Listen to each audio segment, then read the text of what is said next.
ओम नमः शिवाय। शिवजी सदा सहाय। ओम नमः शिवाय। गुरुजी सदा सहाय। गुरुजी महाराज का भोलेनाथ का ध्यान करते हुए आज हम रुद्र संहिता के द्वितीय खंड का 17 से 20 तक अध्याय पढ़ेंगे। आइए शुरू करते हैं। सती को शिव से वर की प्राप्ति तथा भगवान शिव का ब्रह्मा जी को दक्ष के पास भेजकर सती का वरण करना। ब्रह्मा जी कहते हैं, मुने उधर सती ने अश्विन मास के शुक्ल पक्ष की अष्टमी तिथि को उपवास करके भक्ति भाव से सर्वेश्वर शिव का पूजन किया। इस प्रकार नंदा व्रत पूर्ण होने पर नवमी तिथि को दिन में ध्यान मग्न हुई सती को भगवान शिव ने प्रत्यक्ष दर्शन दिया।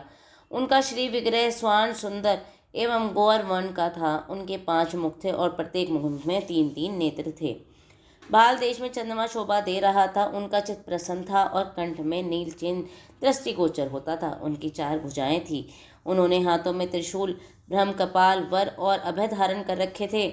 भस्म में अंगराग से उनका सारा शरीर उद्भासित हो रहा था। गंगा जी उनके मस्तक की शोभा बढ़ा रही थी। उनके सभी अंग बड़े मनोहर थे। वे महान लावण्य के धाम जान पड़ते थे। उनके मुख करोड़ों चंद्रमाओं के समान प्रकाशमान एवं आह्लादजनक थे। उनकी अंग कांति करोड़ों कामदेवों को तिरस्कृत कर रही थी तथा उनकी आकृति स्त्रियों के लिए सर्वदा ही प्रेम प्रिय थी।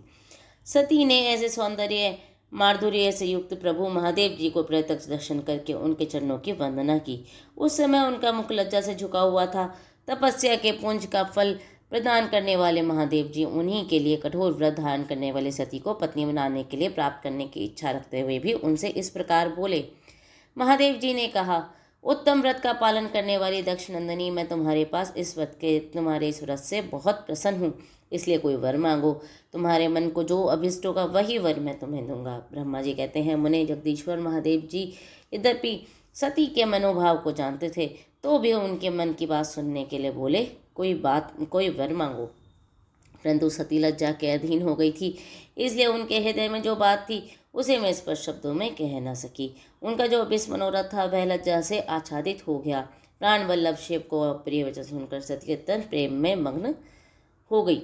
इस बात को जानकर भक्तवत्सल भगवान शंकर बड़े प्रसन्न हुए और शीघ्रतापूर्वक बारंबार कहने लगे, वर मांगो, वर मांगो। सत्पुरुषों के आश्रय भूत अंतर्यामी शंभु सती की भक्ति के वशीभूत हो गए थे। तब सती ने अपनी लज्जा को रोककर महादेव जी से कहा, वर देने वाले प्रभु, मुझे मेरी इच्छा के अनुसार ऐसा वर दीजिए जो टाल ना सके। भक्त वत्सल भगवान शंकर ने देखा सती अपनी बात पूरी नहीं कह पा रही थी। तब मैं स्वयं ही उनसे बोले, देवी तुम मेरी भार्या हो जाओ। अपने अभिष्ट फल को प्रकट करने वाले उनके इस वचन को सुनकर आनंद मग्न हुई सती चुपचाप खड़ी रह गई, क्योंकि मैं मनवांचित वर पा चुकी थी। फिर दक्ष कन्या प्रसन्न हो दोनों हाथ जोड़ मस्तक झुका भक्तवत्सल शिव से बारंबार कहने लगी। सती बोली, देवादिदेव महादेव प्रभु जगतपते, आप मेरे पिता को कहकर वैवाहिक विधि से मेरा पाणी ग्रहण करें। ब्रह्मा जी कहते हैं, नारद सती को ये इस बात को सुनकर भक्तवत्सल महेश्वर जी ने प्रेम से उनकी ओर देखा। प्रिय, ऐसा ही होगा। तब दक्ष कन्या सती भी भगवान शिव को प्रणाम करके भक्तिपूर्वक विदा मांग जाने की इच्छा प्राप्त करके मोह और आनंद से युक्त हो माता के पास लौट गई। इधर भगवान शिव भी हिमालय पर अपने आश्रम में प्रवेश करके दक्ष कन्या सती के वियोग में से कुछ कष्ट का अनुभव करते हुए उन्हीं का चिंतन करने लगे। देवर्षि फिर मन को एकाग्र करके लौकिक गति का आश्रय ले भगवान शिव शंकर ने मन ही मन मेरा स्मरण किया। त्रिशूलधारी महादेव जी के स्मरण करने पर उनकी सिद्धि से प्रेरित हो मैं तुरंत ही उनके सामने जा खड़ा हुआ। तात हिमालय के शिखर पर जहाँ सती के वियोग का अनुभव करने वाले महादेव जी विद्यमान थे, वहीं मैं सरस्वती के साथ उपस्थित हो गया। देवर्षि सरस्वती सहित मुझे आया देख सती के प्रेम पाश में बंधे हुए शिव उत्सुकता पूर्वक बोले। शंभु ने कहा, ब्राह्मण, मैं जब से विवाह के कार्य में स्वार्थ बुद्धि कर बैठा हूँ तब से अब मुझे इस स्वार्थ में ही स्वतत्व सा प्रतीत होता है। दक्ष कन्या सती ने बड़ी भक्ति से मेरी आराधना की है। उसके नंदाव्रत के प्रभाव से मैंने उसे अभिस्वर देने की घोषणा की। ब्राह्मण, तब उसने मुझसे वर मांगा था कि आप मेरे पति हो जाइए। यह सुनकर सर्वदा संतुष्ट हो मैंने भी कह दिया, तुम मेरी पत्नी हो जाओ। तब दक्षायणी सती मुझसे बोली, जगतपते, आप मेरे पिता को सूचित करके वैवाहिक विधि से मुझे ग्रहण करें। ब्राह्मण, उनकी भक्ति से संतुष्ट होने के कारण मैंने उनका वह अनुरोध भी स्वीकार कर लिया। विधाता तब सती अपनी माता के घर चली गई और मैं यहाँ चला आया, इसलिए अब तुम मेरी आज्ञा से दक्ष के घर जाओ और ऐसा यत्न करो जिससे प्रजापति दक्ष शीघ्र ही मुझे अपनी कन्या को दान में दे दें। उनकी इस प्रकार आज्ञा देने पर मैं कृतकृत्य और प्रसन्न हो गया और उन भक्तवत्सल विश्वनाथ जी से इस प्रकार बोला। मुझ ब्राह्मण ने कहा, भगवान शंभु, आपने जो कुछ कहा है उस पर भली भांति विचार करके हम लोगों ने पहले ही उसे सुनिश्चित कर लिया। वृषभध्वज, इसमें मुख्यतः देवताओं का और मेरा भी स्वार्थ है। दक्ष स्वामी ही हम आपको अपनी पुत्री प्रदान करेंगे, किंतु आपकी आज्ञा से मैं भी उनके सामने आपका संदेश कह दूंगा। सर्वेश्वर महाप्रभु महादेव जी ने ऐसा कहकर मैं अत्यंत वेगशाली रथ के द्वारा दक्ष के घर आ पहुंचा। नारद जी ने कहा, वक्ताओं में श्रेष्ठ महाभाग विधाता बताइए, जब सती घर पर लौट आई तब दक्ष ने उनके लिए क्या किया। ब्रह्मा जी ने कहा, तपस्या करके मनवांछित वर पाकर सती अपने घर को लौट गई। तब वहाँ अपने माता पिता को प्रणाम किया। सती ने अपनी सखी के द्वारा माता पिता को तपस्या संबंधी सब समाचार कहलवाया। सती ने भी यह सूचित किया कि सती को महेश्वर के वर की प्राप्ति हुई है। मैं सती की भक्ति से बहुत संतुष्ट हुए हैं। सखी के मुख से सारा वृत्तांत को सुनकर माता पिता को बड़ा आनंद प्राप्त हुआ और उन्होंने महान उत्सव किया। उदार चेता दक्ष और महान मन स्वामिनी वीरनी ने ब्राह्मणों को उनकी इच्छा के अनुसार द्रव्य दिया और अत्यंत अंधों और दीनों को भी धन बांटा। प्रसन्नता बढ़ाने वाली अपनी पुत्री के हृदय से लगाकर माता वीरनी ने उसका मस्तक चुम सूंघा और आनंद मग्न होकर उसकी बारंबार प्रशंसा की। तदंतर कुछ काल व्यतीत होने पर धर्मज्ञों में श्रेष्ठ दक्ष इस चिंता में पड़ गए कि मैं अपनी इस पुत्री का विवाह भगवान शंकर के साथ किस तरह करूं। महादेव जी प्रसन्न होकर आए थे, पर मैं तो चले गए। अब मेरी पुत्री के लिए मैं फिर यहाँ कैसे आएंगे। यदि किसी को शीघ्र ही भगवान शिव के निकट भेजा जाए तो यह भी उचित नहीं जान पड़ता, क्योंकि यदि मैं इस तरह अनुरोध करने पर भी मेरी पुत्री का ग्रहण न करें तो मेरी याचना निष्फल हो जाएगी। इसी प्रकार चिंता में पड़े हुए प्रजापति दक्ष के सामने मैं सरस्वती के साथ सहसा उपस्थित हुआ। मुझ पिता को आया देख दक्ष प्रणाम करके विनीत भाव से खड़े हो गए। उन्होंने मुझ शंभु को यथा योग्य आसन दिया। तदंतर दक्ष ने मेरे आने का कारण पूछा। तब मैंने सारी बातें बताकर उन्हें कहा, प्रजापति, भगवान शंकर ने तुम्हारी पुत्री को प्राप्त करने के लिए निश्चय ही मुझे तुम्हारे पास भेजा है। इस विषय में जो श्रेष्ठ कृत्य हो उसका निश्चय करो। जैसे सती ने नाना प्रकार के भावों तथा सात्विक व्रत के द्वारा भगवान शिव की आराधना की है, उसी तरह मैं भी सती की आराधना करते हैं। इसलिए दक्ष भगवान शिव के लिए ही संकल्पित हुई एवं प्रकट हुई अपनी इस पुत्री को तुम अविलंब ही उनकी सेवा में सौंप दो। इससे तुम कृतकृत्य हो जाओगे। मैं नारद के साथ जाकर उन्हें तुम्हारे घर ले आऊँगा। फिर तुम उन्हीं के लिए उत्पन्न हुई अपनी इस पुत्री उनके हाथों में दे दो। ब्रह्मा जी कहते हैं, नारद, मेरी इस बात को सुनकर मेरे पुत्र दक्ष को बड़ा हर्ष हुआ। मैं अत्यंत प्रसन्न होकर बोले, पिताजी, ऐसा ही होगा। मुने तब मैं अत्यंत हर्षित हो वहाँ से अब उस स्थान को लौटा जहाँ लोक कल्याण में तत्पर रहने वाले भगवान शिव बड़ी उत्सुकता के साथ मेरी प्रतीक्षा कर रहे थे। नारद, मेरे लौट आने पर स्त्री और पुत्रों सहित प्रजापति दक्ष भी पूर्ण काम हो गए। मैं इतने ही संतुष्ट हुए मानो अमृत पीकर अधा गए हों। इस प्रकार 17वां अध्याय समाप्त। जय गुरु जी। ब्रह्मा जी से दक्ष की अनुमति पाकर देवता और मुनियों सहित भगवान शिव का दक्ष के घर जाना, दक्ष द्वारा सबका सत्कार एवं सती और शिव का विवाह।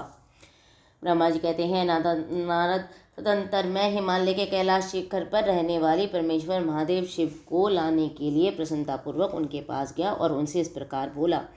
वृषध्वज, सती के लिए मेरे पुत्र दक्ष ने जो बात कही है उसे सुनिए। जिस कार्य को मैं अपने लिए असाध्य मानते हैं उसे सिद्ध हुआ ही समझिए। दक्ष ने कहा, मैं अपनी पुत्री भगवान शिव के हाथों में ही दूंगा, क्योंकि उन्हीं के लिए यह उत्पन्न हुई है। शिव के साथ सती का विवाह तो यह कार्य तो मुझे स्वतः ही अभिष्ट है। फिर आपके भी कहने से इसका महत्व और अधिक बढ़ जाता है। मेरी पुत्री ने स्वयं ही इसी उद्देश्य से भगवान शिव की आराधना की है। इस समय शिव जी भी मुझसे इसी के विषय में अन्वेषण पूछताछ कर रहे हैं। इसीलिए मुझे अपनी कन्या अवश्य ही भगवान शिव जी के हाथों में देनी है। विधाते, मैं भगवान शंकर शुभ लग्न और शुभ मुहूर्त में यहाँ पधारें, उस समय मैं उन्हें शिक्षा के तौर पर अपनी यह पुत्री दे दूंगा। वृषध्वज, मुझसे दक्ष ने ऐसी बात कही है, अतः आप शुभ मुहूर्त में उनके घर चले और सती को ले आइए।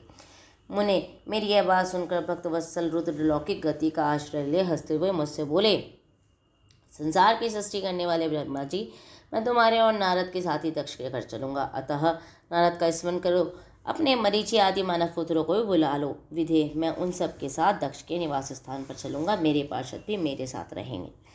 नारद लोकाचार के निर्वाह में लगे हुए भगवान शिव ने इस प्रकार आज्ञा देने पर मैंने तुम्हारा और मरीचि आदि पुत्रों का विस्मरण किया। मेरी याद करते ही तुम्हारे साथ मेरे सारे भी मानस पुत्र मन में आदर की भावना ले शीघ्र ही वहां पहुंचे।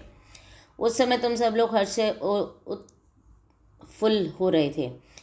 फिर रुद्र के स्मरण करने पर शिव भक्तों के सम्राट भगवान विष्णु भी अपने सैनिकों और कमला देवी के साथ गरुड़ पर आरूढ़ हो तुरंत वहां आ गए। तदंतर चैत्र मास की शुक्ल पक्ष की त्रयोदशी तिथि में रविवार को पूर्वा फाल्गुन नक्षत्र में मुझ ब्रह्मा और विष्णु आदि समस्त देवताओं के साथ महेश्वर ने विवाह के लिए यात्रा की। मार्ग में उन देवताओं और ऋषियों के साथ यात्रा करते हुए भगवान शंकर बड़े शोभा पा रहे थे। वहां जाते हुए देवताओं, मुनियों और आनंद मग्न मन वाले प्रमथ गणों का रास्ते में बड़ा उत्सव हो रहा था। भगवान शिव की इच्छा से वृषभ, व्याघ्र, सर्प, जटा और चंद्रकला आदि सब के सब उनके लिए यथायोग्य आभूषण बन गए। तदंतर वेग से चलने वाले बलवान बलिवर्द नंदिकेश्वर पर आरूढ़ हुए महादेव जी श्री विष्णु आदि देवताओं के साथ लिए क्षण भर में प्रसन्नतापूर्वक दक्ष के घर जा पहुंचे। वहां विनीत चित्त वाले प्रजापति दक्ष समस्त आत्मीय जनों के साथ भगवान शिव की अगवानी के लिए उनके सामने आए। उस समय उनके समस्त अंगों में हर्षजनित रोमांच हो गया था। स्वयं दक्ष के को ने अपने द्वार पर आए हुए समस्त देवताओं का सत्कार किया। मैं सब लोग सुरश्री शिव को बिठाकर उनके पार्षद भाव में स्वयं ही मुनियों के साथ क्रमशः बैठ गए। इसके बाद दक्ष ने मुनियों सहित समस्त देवताओं की परिक्रमा की और उन सबके साथ भगवान शिव को घर के भीतर ले गए। उस समय दक्ष के मन में बड़ी भारी प्रसन्नता थी। उन्होंने सर्वेश्वर शिव का उत्तम आसन देकर स्वयं ही विधिपूर्वक उनका पूजन किया। तत्पश्चात श्री विष्णु का, मेरा, ब्राह्मणों का, देवताओं का, समस्त शिवगणों का भी यथोचित विधि से उत्तम भक्ति भाव के साथ पूजन किया। इस तरह पूजनीय पुरुषों तथा अन्य लोगों सहित उन सब का यथोचित आदर सत्कार के दक्ष ने मेरे मानस पुत्र मरीचि आदि मुनियों के साथ आवश्यक सलाह ली। इसके बाद मेरे पुत्र दक्ष ने मुझ पिता से मेरे चरणों को प्रणाम करके प्रसन्नतापूर्वक कहा, प्रभु आप ही वैवाहिक कार्य कराएं। तब मैं भी हर्ष भरे हृदय से बहुत अच्छा कहकर उठा और सारा कार्य कराने लगा। तदंतर ग्रहों के बल से युक्त शुभ लग्न और मुहूर्त में दक्ष ने हर्षपूर्वक अपनी पुत्री सती का हाथ भगवान शंकर के हाथों में दे दिया। उस समय हर्ष से भरे हुए भगवान वृषध्वज ने भी विधिवत तिथि से वैवाहिक कार्य सुंदर दक्ष कन्या का पाणी ग्रहण किया। फिर मैंने श्री हरि ने और तुम अन्य मुनियों ने, देवताओं और प्रथम गणों ने भगवान शिव को प्रणाम किया और सबने नाना प्रकार की स्तुतियों द्वारा उन्हें संतुष्ट किया। उस समय नाच गाने के साथ महान उत्सव मनाया गया। समस्त देवताओं और मुनियों को भी बड़ा आनंद प्राप्त हुआ। भगवान शिव के लिए कन्यादान करके मेरे पुत्र कृतार्थ हो गए। शिवा और शिव पर बहुत प्रसन्न हुए और सारा संसार मंगल का निकेतन बन गया। इस प्रकार 18वां अध्याय समाप्त। जय गुरु जी। सती और शिव के द्वारा अग्नि के परिक्रमा, श्री हरि द्वारा शिव तत्व का वर्णन, शिव का ब्रह्मा जी के दिए हुए वर के अनुसार वेदी पर सदा के लिए अवस्थान तथा शिव और सती को विदा हो कैलाश पर जाना। ब्रह्मा जी कहते हैं, नारद, कन्यादान करके दक्ष ने भगवान शंकर को नाना प्रकार की वस्तुएं दहेज में दी। यह सब करके मैं बड़े प्रसन्न हुए। फिर उन्होंने ब्राह्मणों को भी नाना प्रकार के धन बांटे। तत्पश्चात लक्ष्मी सहित भगवान विष्णु शंभु के पास हाथ जोड़कर खड़े हुए और यूँ बोले, देव देव महादेव दया सागर प्रभु तात, आप संपूर्ण जगत के पिता हैं और सती देवी सबकी माता हैं। आप दोनों सत्पुरुषों के कल्याण तथा दुष्टों के दमन के लिए सदा लीलापूर्वक अवतार ग्रहण करते हैं। ये सनातन श्रुति का कथन है। आप चिकने नील अंजन के समान शोभा वाली सती के साथ जिस प्रकार शोभा पा रहे हैं, मैं उससे उल्टे लक्ष्मी के साथ शोभा पा रहा हूँ। अर्थात सती नीलवर्ण और आप गौरवर्ण है, उससे उल्टे मैं नीलवर्ण और लक्ष्मी गौरवर्ण है। नारद में देवी सती के पास आकर ग्रह सूत्रोक्त विधि से विस्तार पूर्वक सारा अग्नि कार्य कराने लगा। मुझ आचार्य तथा ब्राह्मणों की आज्ञा से शिवा और शिव ने बड़े हर्ष के साथ विधिपूर्वक अग्नि की परिक्रमा करी। उस समय वहाँ अत्यंत अद्भुत उत्सव मनाया गया। गाजे बाजे नृत्य के साथ होने वाला वह उत्सव सबको बड़ा सुखद जान पड़ा। तदंतर भगवान विष्णु बोले, सदाशिव मैं आपकी आज्ञा से यहाँ शिव तत्व का वर्णन करता हूँ। समस्त देवता तथा दूसरे मुनि अपने मन को एकाग्र करके इस विषय को सुने। भगवान, आप प्रधान और प्रधान प्रकृति और उसके अतीत हैं। आपके अनेक भाग हैं, फिर भी आप भाग रहित है। ज्योतिर्मय स्वरूप वाले आप परमेश्वर के हम तीनों ही देवता अंश हैं। आप कौन, मैं कौन और ब्रह्मा कौन है? आप परमात्मा के ही ये तीन अंश हैं जो सृष्टि पालन और संहार करने के कारण एक दूसरे से भिन्न भिन्न प्रतीत होते हैं। आप अपने स्वरूप का चिंतन कीजिए। आपने स्वयं ही लीलापूर्वक शरीर धारण किया है। आप निर्गुण ब्रह्म रूप से एक हैं। आप ही सगुण ब्रह्मा हैं और हम ब्रह्म, विष्णु और रुद्र तीनों आपके ही अंश हैं। जैसे एक ही शरीर के भिन्न भिन्न अवयव मस्तक, ग्रीवा और नाम आदि नाम धारण करते हैं, तथापि उन शरीरों से वे भिन्न नहीं हैं, उसी प्रकार हम तीनों अंश आप परमेश्वर के ही अंग हैं, तो ज्योतिर्मय आकाश के समान सर्वव्यापी एवं निर्विलेप हैं। स्वामी अपना धाम, पुराण, कूट, स्तर, अव्यय, अनंत, नित्य और दिग्र आदि विशेषणों से रहित निर्विशेष ब्रह्मा है। वही आप शिव हैं, अतः आप ही सब कुछ हैं। ब्रह्मा जी कहते हैं, मुनीश्वर भगवान विष्णु की यह बात सुनकर महादेव जी बड़े ही प्रसन्न हुए। तदंतर उस विवाह यज्ञ में स्वामी यजमान परमेश्वर शिव प्रसन्न हो लौकिक गति का आश्रय ले हाथ जोड़कर खड़े हुए और मुनि ब्रह्मा से प्रेम पूर्वक बोले। शिव जी ने कहा, ब्राह्मण, आपने सारा वैवाहिक कार्य बहुत अच्छी तरह संपन्न करा दिया। अब मैं प्रसन्न हूँ। आप मेरे आचार्य हैं, बताइए आपको क्या दक्षिणा दूँ? सूर्यज्येष्ठ, आप उस दक्षिणा को मांगे महाभाग। यदि वह अत्यंत दुर्लभ हो तो उसे शीघ्र ही कहिए। मुझे आपके लिए कुछ भी अदेह नहीं है। मुने भगवान शंकर का वचन सुनकर मैं हाथ जोड़ विनीत चित्त उनके बारंबार प्रणाम करके बोला, देवेश, यदि आप प्रसन्न हो और महेश्वर, यदि मैं वर पाने के योग्य हूँ तो प्रसन्नतापूर्वक जो बात कहता हूँ उसे आप पूर्ण कीजिए। महादेव, आप इसी रुद्र रूप में इसी वेदी पर सदा विराजमान रहें, जिससे आपके दर्शन से मनुष्यों के पाप धुल जाएं। चंद्रशेखर, आपके सानिध्य में होने वाले मैं इस वेदी के समीप आश्रय बनाकर तपस्या करूं, यह मेरी अभिलाषा है। चैत्र के शुद्ध पक्ष की त्रयोदशी को पूर्व फाल्गुनी नक्षत्र में रविवार के दिन इस भूतल पर जो मनुष्य भक्ति भाव से आपका दर्शन करे, उसके सारे पाप तत्काल ही नष्ट हो जाएं, विपुल पुण्य की वृद्धि और समस्त रोगों का सर्वथा नाश हो जाए। जो नारी दुर्भाग्या, विंध्या कानी अथवा रूपहीना हो, वह भी आपके दर्शन मात्र से अवश्य ही निर्दोष हो जाए। मेरी यह बात सुनकर उनकी आत्मा को सुख देने वाली थी। इसे सुनकर भगवान शिव ने प्रसन्न से कहा, विधाता, ऐसा ही होगा। मैं तुम्हारे कहने से संपूर्ण जगत के हित के लिए अपनी पत्नी सती के साथ इस वेदी पर सुस्थिर भाव से स्थित रहूंगा। ऐसा कहकर पत्नी सहित भगवान शिव अपने अंश रूपिणी मूर्ति को प्रकट करके वेदी के मध्य भाग में विराजमान हो गए। तत्पश्चात जनों के स्नेह रखने पर परमेश्वर शंकर दक्ष से विद्यालय अपनी पत्नी सहित के साथ कैलाश जाने को उद्धत हुए। उस समय उत्तम बुद्धि वाले दक्ष ने विनय से मस्तक झुकाकर हाथ जोड़ भगवान वृषभध्वज की प्रेम पूर्वक स्तुति की। फिर श्री विष्णु आदि समस्त देवताओं, मुनियों, शिवगणों ने नमस्कार करके नाना प्रकार की स्तुति करके बड़े आनंद से जय जयकार किया। तदंतर दक्ष की आज्ञा से भगवान शिव ने प्रसन्नतापूर्वक सती को वृषभ की पीठ पर बैठाया और स्वयं भी उस पर आरूढ़ हो वे प्रभु हिमालय पर्वत की ओर चले। भगवान शंकर के समीप वृषभ पर बैठी हुई सुंदर दांत और मनोहर हाथ वाली सती अपने नील श्याम वर्ण के कारण चंद्रमा में नीली रेखा के समान शोभा पा रही थी। उस समय उन नव दंपत्ति की शोभा देख श्री विष्णु आदि समस्त देवता, मरीचे आदि महर्षि तथा दूसरे लोग ठगे से रह गए, हिलडुल भी ना सके और दक्ष भी मोहित हो गए। तत्पश्चात कोई बाजे बजने लगे और दूसरे लोग मधुर स्वर से गीत गाने लगे। कितने ही लोग प्रसन्नतापूर्वक शिव के आनंद में उज्ज्वल यश का गान करते हुए उनके पीछे पीछे चले।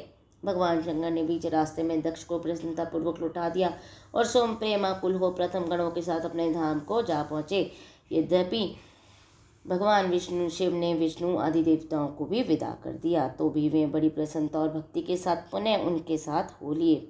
उन सब देवताओं, प्रथम गणों तथा पत्नी सती के साथ हर्ष भरे शंभु हिमालय पर्वत से सुशोभित अपने कैलाश धाम में जा पहुँचे। वहाँ जाकर उन्होंने देवताओं और मुनियों तथा दूसरे लोगों को बहुत आदर सम्मान करके उन्हें प्रसन्नतापूर्वक विदा किया। शंभु की आज्ञा ले वे विष्णु आदि सभी देवता और मुनि नमस्कार और स्तुति करके मुख पर प्रसन्नता की छाप लिए अपने अपने धाम को चले गए। सदाशिव का चिंतन करने वाले भगवान शिव भी अत्यंत आनंदित हो हिमालय के शिखर पर रहकर अपनी पत्नी दक्ष कन्या सती के साथ विहार करने लगे। सूत जी कहते हैं, मुनियों, पूर्व काल में स्वाम्भु मनवंतर में भगवान शंकर और सती का जिस प्रकार विवाह हुआ वह सारा प्रसंग मैंने तुमसे कह दिया। जो विवाह काल में यज्ञ में अथवा किसी भी शुभ कार्य के आरंभ में भगवान शंकर की पूजा करके शांत चित्त से इस कथा को सुनता है उसका सारा कर्म और वैवाहिक आयोजन बिना विघ्न बाधा के पूर्ण हो जाता है और दूसरे शुभ कार्य कर्म भी सदा ही निर्विघ्न पूर्ण होते हैं। इस शुभ उपाख्यान को प्रेम पूर्वक सुनकर विवाहित होने वाली कन्या भी सुख, सौभाग्य, सुशीलता और सदाचार आदि सद्गुणों से संपन्न साध्वी स्त्री और पुत्रवती होती है। इस प्रकार 19वां और 20वां अध्याय समाप्त। ओम नमः शिवाय। शिव जी सदा सहाय। ओम नमः शिवाय। गुरु जी सदा सहाय। जय गुरु जी।